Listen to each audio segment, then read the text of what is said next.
How to manage religion settings on VK on Android or iOS phone. First open a VK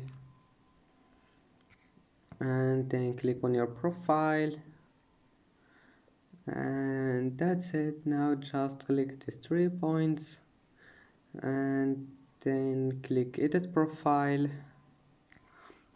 and scroll down, click beliefs, and then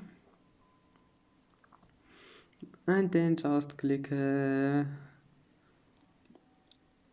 religion. Here is it. Here you can manage it. Just select any religion you want and then save it.